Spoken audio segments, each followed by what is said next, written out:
President Biden just officially launched his campaign for re-election in 2024. Tucker Carlson and Don Lemon are fired, and Donald Trump is absolutely spiraling.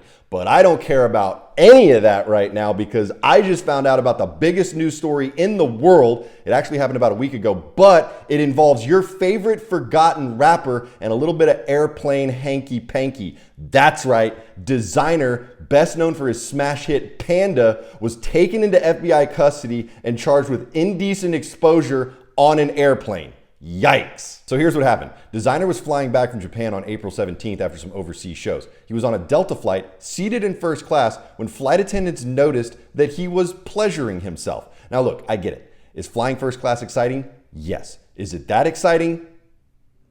Kinda. Desiigner was asked by flight attendants to stop exposing himself multiple times, and they even handed him an FAA violation card, which I didn't even know existed, but I guess it's a lot like a red card in soccer, except instead of kicking your opponent in the shin, you're actually violating federal law. Flight attendants eventually had to move Desiigner to the back of the plane, saying, if you're gonna masturbate on this flight, you're gonna do it in the back like everyone else. No, I'm just kidding. They actually moved him to the back of the plane so that two of his friends that were flying with him could monitor him for the rest of the flight. No details on whether Desiigner ever got that nut off. Now, when Desiigner spoke with authorities upon landing in Minneapolis, according to Complex magazine, he allegedly said he, quote, didn't really get much cootie, end quote, during his visit to Japan. Also, according to legal documents, Desiigner told them he was brick hard when he got to his seat for the flight.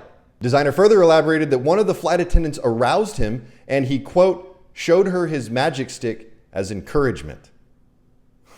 Now, this is interesting because, as we all know, Desiigner has broads in Atlanta. So why was he flying to Minneapolis?